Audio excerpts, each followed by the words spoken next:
बिस्मिल्लाहिर्रहमानिर्रहीम। अस्सलाम वालेकुम नाज़रीन, नई वीडियो में खुश आमदीद ख़वातीन व हज़रात। और यहाँ पर आपको बताते चलें कि कराची शहर में कल स्कूल बंद करने से मुतालिक नया ऐलान जारी कर दिया गया।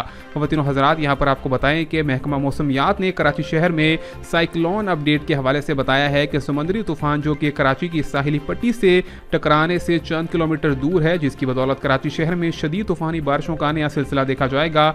उस हवाले से यहाँ पर महकमा तालीम ने बताया है कि शदीद तूफ़ानी बारिशों के बाइस कराची के तमाम तर स्कूल कल से बंद करने का वाज़ेह इम्कान जारी कर दिया गया है। ताहम हतमी फैसला अभी नहीं लिया गया, लेकिन जैसे ही शदीद तूफ़ानी बारिशों का यहाँ पर हाई अलर्ट जारी किया है, उसके हवाले से ये बताया गया है कि तमाम तर स्कूल बंद कर दिए जाएंगे अगर कराची शहर में शदीद तूफ़ानी बारिशों का सिलसिला बंद ना हुआ। इसी के साथ साथ आपको बताते चलें कि फ़िलहाल यहाँ पर कराची में टेक्निकल बोर्ड के इम्तहानात को मुकम्मल तौर पर बंद कर दिया गया है। टेक्निकल बोर्ड ने बताया है कि तमाम तर जो इम्तहानात हो रहे थे उनको मुअत्तल कर दिया गया है फ़िलहाल के लिए, और जैसे ही कराची में बारिशों का सिलसिला थम जाएगा उसके बाद दोबारा से अक्टूबर के महीने में नई तारीख जारी कर दी जाएगी। ख़वातीन व हज़रात, और यहाँ पर आपको बताएं कि आइंदा आने वाले 24 घंटों में कराची शहर का मौसम शदीद ख़राब होगा, जिसके अंदर तूफ़ानी बारिशें होंगी। 100 मिलीमीटर से 160 मिलीमीटर की बारिश का इम्कान ज़ाहिर कर दिया गया है। मज़ीद अपडेट से जुड़े रहने के लिए चैनल को सब्सक्राइब, लाइक और शेयर करना मत भूलिए।